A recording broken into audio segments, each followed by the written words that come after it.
नमस्कार, सुप्रभात राजस्थान। आप देख रहे हैं न्यूज 18 राजस्थान। मैं हूं आपके साथ आयुषी गुप्ता। गुड मॉर्निंग, नमस्कार। सुबह के 7 बजने को है। अगले आधे घंटे तमाम वो खबरें आपको दिखाने वाले हैं जो बनेंगी आज की एजेंडा और सुर्खियां। तो चलिए शुरुआत करते हैं आज की महत्वपूर्ण खबर के साथ। बड़ी खबर जयपुर से है। बीजेपी प्रदेश कार्य समिति की बैठक आज होनी है। बैठक की तैयारी में तमाम प्रदेश के बीजेपी नेता जुटे हुए हैं। तो 13 जुलाई को प्रस्तावित है कार्य समिति की बैठक। आपको बता दें कि सीएम बनवारीलाल आज सीतापुरा स्थित जेईसीसी का दौरा भी करेंगे। सिटिंग अरेंजमेंट से लेकर के व्यवस्थाओं का जायजा लेंगे और बीजेपी प्रदेशाध्यक्ष सीपी जोशी भी दौरे में उनके साथ मौजूद रहेंगे।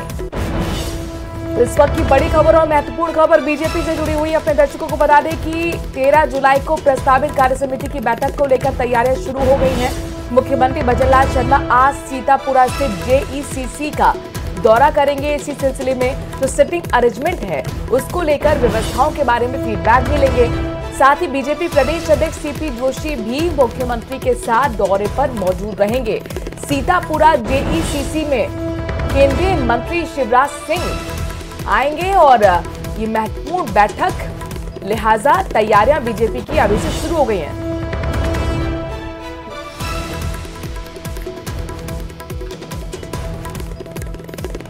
और बड़ी जानकारी आपको दे दें, हाथरस के पीड़ितों से मिलेंगे कांग्रेस सांसद राहुल गांधी। आपको बता दें कि अलीगढ़ और हाथरस राहुल जाएंगे। मृतकों के परिजनों से मुलाकात करेंगे। घायलों के साथ मिलकर उनके दुख और दर्द बांटेंगे। वैसे आपको बता दें कि 122 लोगों की हाथरस मामले में मौत हो चुकी है। लगातार एक तरफ राजनीति और कोशिशें हाथरस के संयोजक को पकड़ने की, लेकिन इस बीच खबर यह कि पीड़ितों से मिलने के लिए कांग्रेस सांसद राहुल गांधी आज हाथरस जाएंगे। अलीगढ़ और हाथरस का उनका दौरा है। हाथरस में मृतकों के परिजनों से मुलाकात करेंगे। घायलों से मिलकर दुख दर्द बांटेंगे। तो ये बड़ी जानकारी आपको दे रहे हैं। और इससे पहले भी हमने तस्वीरें देखी थी जब सीएम योगी आदित्यनाथ हॉस्पिटल में पहुंचे थे और जो है स्थिति का जायजा लेते हुए नजर आए थे। ये बड़ी जानकारी आपको दे रहे हैं कि कांग्रेस सांसद राहुल गांधी अलीगढ़ और हाथरस जाएंगे। मृतकों के परिजनों से मुलाकात करेंगे। मुख्यमंत्री योगी आदित्यनाथ पहले कह चुके हैं कि अगर ये साजिश हुई तो कोई बख्शा नहीं जाएगा। जांच चल रही है।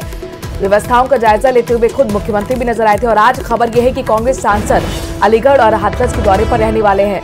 हाथरस में जिन्होंने जान गंवाई है उनके परिजनों से मुलाकात करेंगे। साथ ही घायलों से मिलकर उनका दुख और दर्द बांटने की कोशिश राहुल गांधी की आज रहने वाली है। और 12 जिले से एक दिल दहला देने वाली घटना सामने आई है। जिले के हरनावदा शाहजी में एक विवाहिता ने, आपको बता दें कि जब उसके परिजन उठाकर उसे ले गए उसके बाद उसकी हत्या कर दी गई। उसके शव को तक जला दिया गया। और इस मामले में 12 पुलिस का शर्मनाक चेहरा भी सामने आया है। मृतका का पति थाने में जाकर के इस घटना की रिपोर्ट देने के लिए गिड़गिड़ाता रहा, लेकिन पुलिस ने उसे थाने से बाहर भगा दिया। जब लड़की की हत्या की बात लड़के ने डीएसपी को बताई तब जाकर के पुलिस हरकत में आई। फिर 12 पुलिस की सूचना पर झालावाड़ जिले के जावर थाना पुलिस मौके पर पहुंची। शव के अंतिम संस्कार को रुकवाया गया। इस दौरान लड़की का शव करीब 80% जल चुका था। वहीं पुलिस के पहुंचने की जानकारी पर परिजन मौके से फरार हो गए। तस्वीर आपके सामने है। 12 से किस तरीके से बैंक से किडनैप अपनी बेटी को किया, जो विवाहिता थी, अपने पति के साथ रह रही थी। चूंकि उसने प्रेम विवाह किया था और यही बात नागवार गुजरी परिजनों को, बैंक से किडनैप कर उसे जिंदा जला दिया। अंतिम संस्कार भी कर दिया गया। बड़ी बात यह है कि पुलिस की यहां पर एक लापरवाही जो कि इस विवाहिता की जान पर भारी पड़ गई। चूंकि पति खुद रिपोर्ट दर्ज कराने के लिए जब चौकी पर पहुंचा, पुलिस थाने पहुंचा, तो वहां पुलिस ने उसको भगा दिया। अब जब ऑनर किलिंग का मामला आया है, डीएसपी तक ये बात पहुंची, तब जाकर पुलिस हरकत में आई है।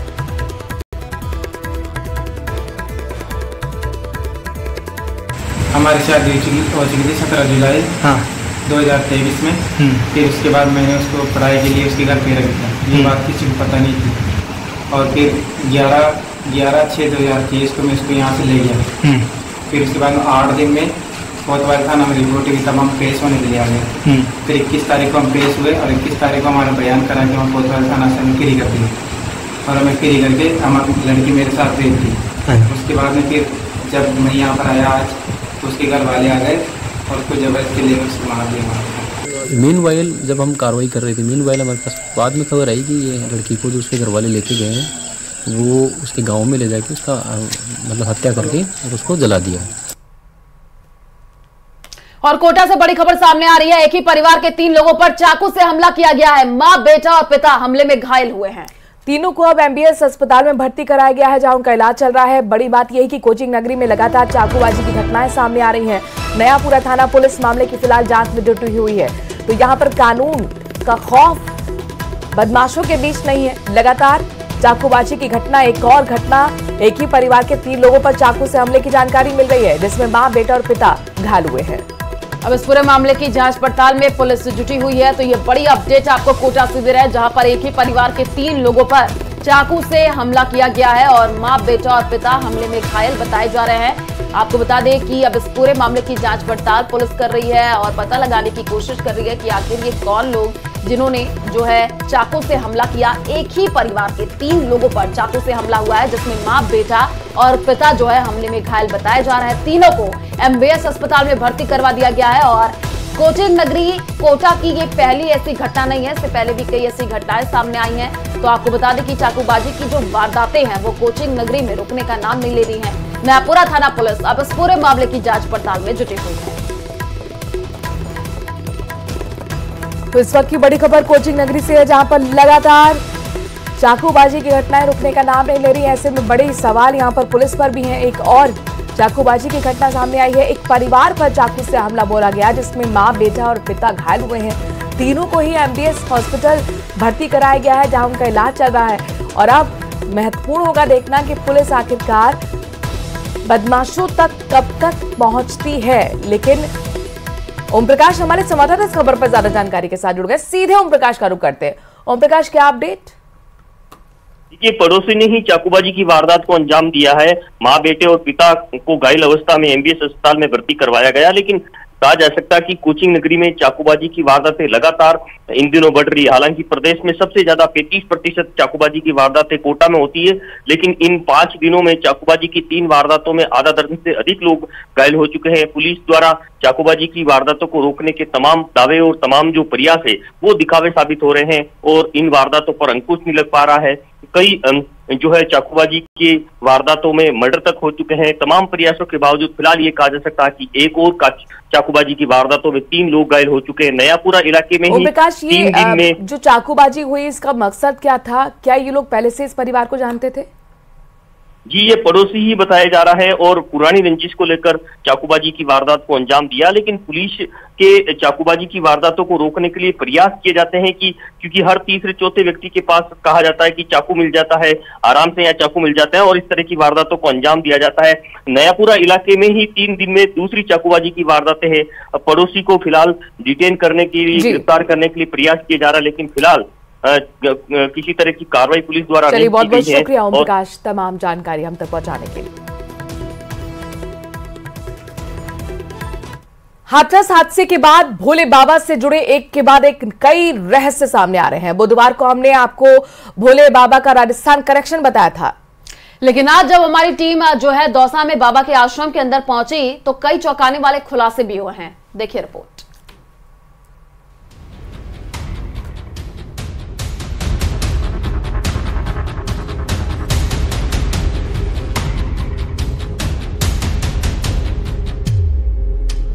ये कोई रैपर करने वाला नहीं है।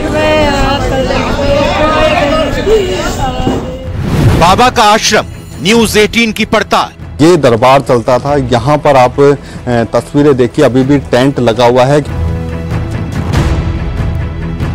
बाबा की लेडी ब्रिगेड का पर्दाफाश।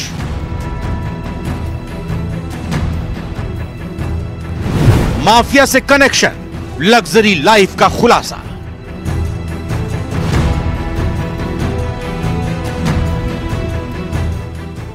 यूपी, एमपी, हरियाणा और राजस्थान, हाथरस वाले भोले बाबा का साम्राज्य सिर्फ उत्तर प्रदेश ही नहीं बल्कि 5 राज्यों तक फैला हुआ था। राजस्थान के दौसा में भी बाबा का एक आश्रम लगता था, जिसमें भारी संख्या में लोग पहुंचते थे, जिनमें अधिकतर महिलाएं होती थी।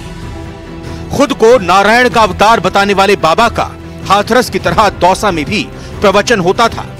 पिछले साल नवंबर महीने में दौसा के कांदोली में प्रवचन हुआ था और बाबा के प्रवचन में 1 लाख से ज्यादा अनुयायी इकट्ठा हुए थे। वहीं चौंकाने वाला खुलासा यह भी हुआ है कि भोले बाबा पेपर लीक माफिया हर्षवर्धन के घर में दरबार चलाता था और माफिया के घर में 1 महीने के अंदर 1-2 नहीं बल्कि 4 बार बाबा का दरबार लगता था, जहां बड़ी संख्या में श्रद्धालु आते थे।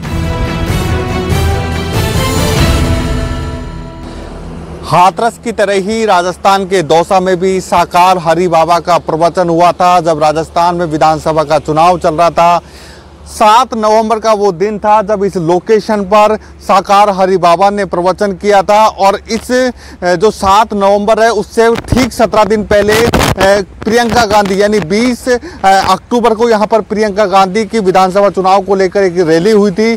और ये जो पूरा आप देख पा रहे हो ये ग्राउंड जो ये मैदान है, इस मैदान पर प्रियंका गांधी का टेंट लगा था और उसके बाद में ये समतलीकरण हुआ था। और उसके ठीक 17 दिन बाद में साकार हरि बाबा का यहाँ पर एक बड़ा पंडाल सजाया गया था, जहाँ पर यहाँ पे प्रवचन हुआ था।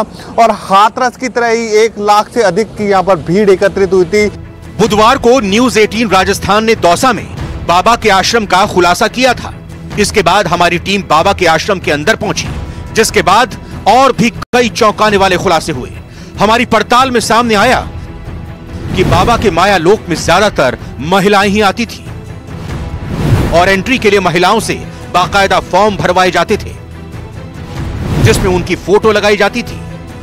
साथ ही उनसे उनका आधार कार्ड भी लिया जाता था, जिसके बाद उन्हें आश्रम में एंट्री मिलती थी।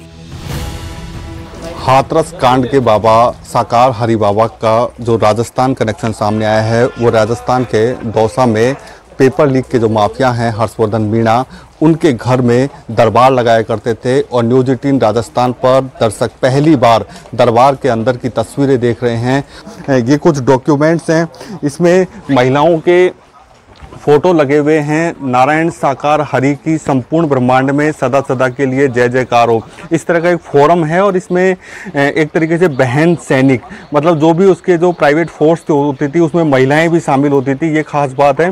और जितने भी डॉक्यूमेंट यहाँ पर पड़े हैं उसमें अधिकतर डॉक्यूमेंट महिलाओं के हैं। तो खास बात यह है कि जो बाबा का दरबार सजता था उसमें महिलाओं की अधिकतर रहती थी, महिलाओं का प्रवेश ज़्यादा होता था। और ख़ास बात यह है कि जो दौसा के जो स्थानीय लोग थे या स्थानीय मीडिया कर्मी थे, उनको किसी प्रकार की सूचनाएं नहीं दी जाती थी कि यहाँ कोई दरबार लगा हुआ है। सिर्फ बाहर से उत्तर प्रदेश और हरियाणा से यहाँ पर अनुयायी आते थे। और तस्वीरें हम दिखाने को कैसे कोशिश करते हैं। ये एक बक्सा है और इसमें भी कुछ डॉक्यूमेंट पड़े हुए हैं, जिसमें ये क्रम संख्या, मतलब कुल मिला के संख्या लिखी जाती थी कि कितने लोग यहाँ पर आ रहे हैं। यहाँ पर भी महिलाओं के फोरम हैं और ये जो महिलाओं के जो प्रवेश होता था वो यहाँ पर क्या कार्य करेंगी, कौन पानी पिलाएगी, कौन सेवा देगी, इस तरह की पूरा यहाँ पर डॉक्यूमेंट है। बाकायदा सील लगाई जाती थी और उसके बाद में यहाँ प्रवेश दिया जाता था। और इनको हम चेक करते हैं तो इसमें ना केवल फॉर्म है बल्कि इसमें आधार कार्ड भी हैं। देखो ये आधार कार्ड भी है। यानी कुल मिला के ये कहा जा सकता है कि जो भी यहाँ पर अनुयायी आता था उसको फॉर्म भराया जाता था, आधार कार्ड लिया जाता था, तब जाकर यहाँ पर प्रवेश दिया जाता था। पेपर लीक माफिया के हर्षवर्धन के घर बाबा जब भी दरबार लगाता था तो उसका पंडाल शानदार तरीके से सजाया जाता था। बाबा लग्जरी कुर्सी और झूले पर बैठते थे। साथ ही हर्षवर्धन के घर बाबा के लिए बेड और सोफा भी लग्जरी था। साथ ही हर्षवर्धन के घर बाबा सिर्फ लग्जरी आइटम और सुविधाओं का ही इस्तेमाल करता था। ये दरबार चलता था। यहाँ पर आप तस्वीरें देखिए, अभी भी टेंट लगा हुआ है, क्योंकि एसओजी का जो सर्च अभियान था उसके बाद से ही इसको पूरी बिल्डिंग को सीज कर रखा था। ये लग्जरी कुर्सी है और झूला है एक तरीके से, और ये कुर्सी पर ये झूला है और यहाँ पर बाबा जो भोले बाबा हैं वो बैठा करते थे और दरबार सजाया करते थे, प्रवचन दिया करते थे। दौसा में इस दरबार को इतना गोपनीय रखा जाता था कि पेपर लीक माफिया के घर के आसपास प्राइवेट फोर्स तैनात की जाती थी, ताकि कोई भी स्थानीय व्यक्ति दरबार की आंतरिक बातों को नहीं जान सके। हालांकि जब हर्षवर्धन मीणा का पेपर लीक कांड में नाम सामने आया तो एसओजी ने दबिश देकर हर्षवर्धन मीणा को गिरफ्तार कर लिया और उसके ठिकानों पर सर्च अभियान चलाया, जिसके बाद बाबा का दरबार सामने आया। एसओजी के रेड के बाद से ही यहाँ दरबार लगना बंद हो गया। और पेपर लीक माफिया हर्षवर्धन से बाबा के संबंध थे, इसमें कोई अतिशयोक्ति नहीं है। लेकिन पेपर लीक प्रकरण में कितनी लिप्तता थी यह हो सकता है कि एसओजी पूछताछ करे, लेकिन जो हर्षवर्धन मीणा है उसके संपर्क में जो ये भोले बाबा हैं जिसके कारण यह हाथरस का कांड हुआ है वो उनके संबंध में था और उनके घर पर यहाँ पर दरबार सजाया करता था।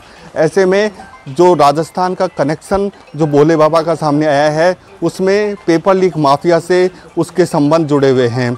आशीष शर्मा, न्यूज़ 18, दौसा। और बड़ी खबर आपको बता दें, कोटा छात्र सुसाइड मामले में एक्शन हुआ है। पीजी संचालक के खिलाफ पुलिस की कार्रवाई देखने को मिली है। 4 कमरों को अब तक सीज किया गया है। इसके साथ साथ अन्य छात्रों को दूसरी जगह शिफ्ट किया गया है। कमरे के पंखे में एंटी हैंगिंग डिवाइस नहीं लगा हुआ था। कल आपको याद होगा कि बिहार निवासी कोचिंग छात्र संदीप कुमार ने सुसाइड कर लिया था। छात्र महावीर नगर के पीजी में रहकर जेईई की तैयारी कर रहा था। चूंकि ये प्रशासन की गाइडलाइंस है कि जहां पर भी पीजी संचालित हॉस्टल संचालित हुए हैं उन सभी कमरों में एंटी हैंगिंग डिवाइस लगाना जरूरी है। सुसाइड के मामलों पर रोकथाम करने के लिए कुछ गाइडलाइंस प्रशासन की तरफ से जारी की गई थी, लेकिन यहाँ पर उनको फॉलो नहीं किया गया और इसीलिए पीजी संचालक के खिलाफ पुलिस ने एक्शन लिया है। 4 कमरों को सीज किया गया है। इसके साथ साथ जो दूसरे छात्र वहां पर रह रहे थे उनको दूसरी जगह शिफ्ट किया गया।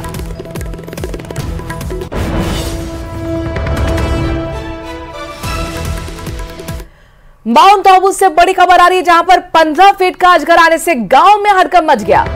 वन्य प्रेमी रवि सिंदल ने अजगर का रेस्क्यू किया। आपको बता दें कि माउंट आबू के ओरिया ग्राम में आने पर वन विभाग की टीम वहां पर पहुंची है। अजगर का रेस्क्यू करके जंगल में छोड़ा गया है। तो ये बड़ी जानकारी आपको दे रहा है। 15 फीट का अजगर जैसे ही गांव में देखा गया तो हड़कंप मच गया। तस्वीरें भी हम आपको टीवी स्क्रीन पर दिखा रहे हैं। आप देखिए कि यहाँ पर जो तस्वीर दिखा रहे हैं यही वो अजगर है जो कि 15 फीट का है। जैसे ही गांव में देखा गया तो हड़कंप मच गया और उसके बाद से जो है वन विभाग की टीम पहुंची। इस अजगर को जो है रेस्क्यू करके जंगल में छोड़ा गया। माउंट आबू की खबर देख रहे हैं। 15 फीट का विशाल काय अजगर आप देखिए। यही अजगर जब गांव में आया तो जाहिर तौर पर लोगों के सांसें थम गई, हड़कंप मच गया।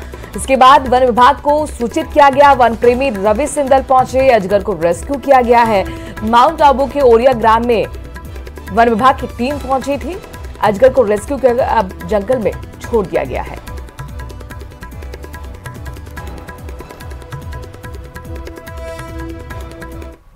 और भजनलाल कैबिनेट में मंत्री किरोड़ी लाल मीणा ने अपने पद से इस्तीफा दे दिया है। गुरुवार को जयपुर में आयोजित एक कार्यक्रम में उन्होंने खुद इसका ऐलान किया। उन्होंने साफ किया कि सीएम ने उन्हें इस्तीफा देने से इनकार कर दिया था, लेकिन वो इस्तीफा दे रहे हैं।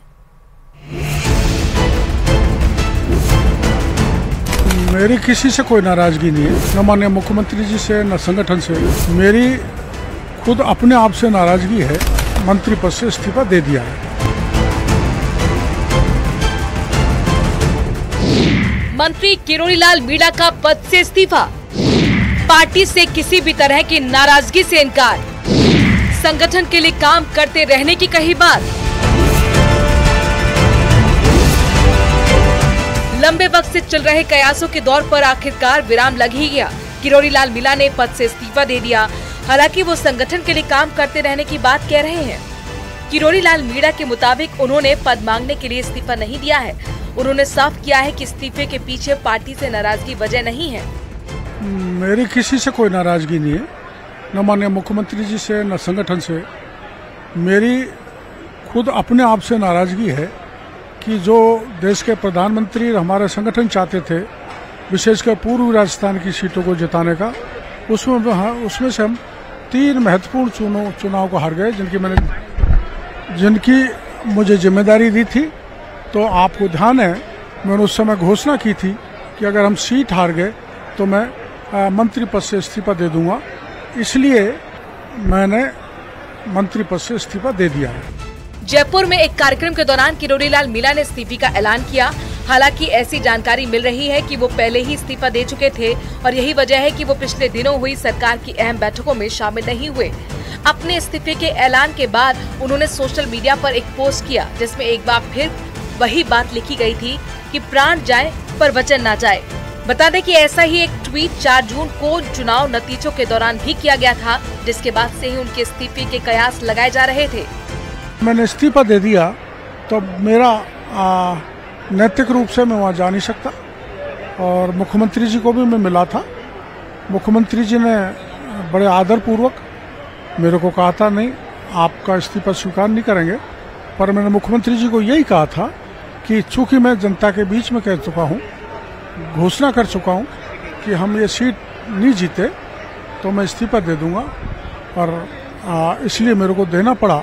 तो स्वाभाविक है मैं न सरकारी बंगला, न सरकारी गाड़ी, न दफ्तर में बैठ सकता। काफी दिन पहले से ये देखा जा रहा था कि किरोड़ीलाल मीणा सरकारी सुविधाओं का इस्तेमाल नहीं कर रहे थे। इतना ही नहीं, किरोड़ीलाल मीणा ने सचिवालय स्थित कृषि विभाग के दफ्तर भी जाना छोड़ दिया था। बीजेपी के प्रदेश मुख्यालय में हुई समीक्षा बैठकों में मीणा शामिल नहीं हुए। यहाँ तक कि बीजेपी विधायक दल की बैठक और बजट की तैयारी के लिए हुई मंत्रिमंडल और कैबिनेट की बैठकों से भी दूरी बना ली थी। देश के प्रधानमंत्री जी ने मुक्का मार के उनको कह दिया, जिम्मेदारी दे दी, तो वो तंज कस रहे थे कि मुझे जिम्मेदारी दी है, ये सीटें नहीं आएंगी तो मैं जिम्मेदारी लूंगा और मैं इस्तीफा दूंगा।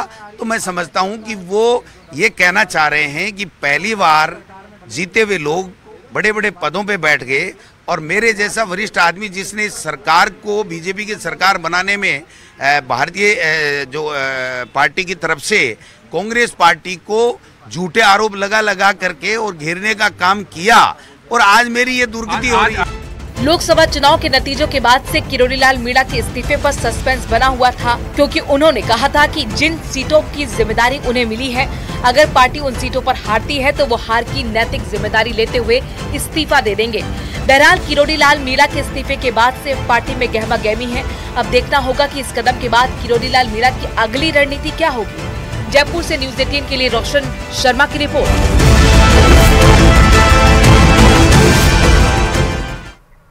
और 12 से इस वक्त बड़ी खबर आ रही है। समाज कल्याण विभाग का कनिष्ठ सहायक अमरदीप रिश्वत लेते हुए ट्रैप हो गया है। एसीबी ने 2 दलाल बनवारी लाल वैष्णव और भरत वैष्णव को दबोच लिया।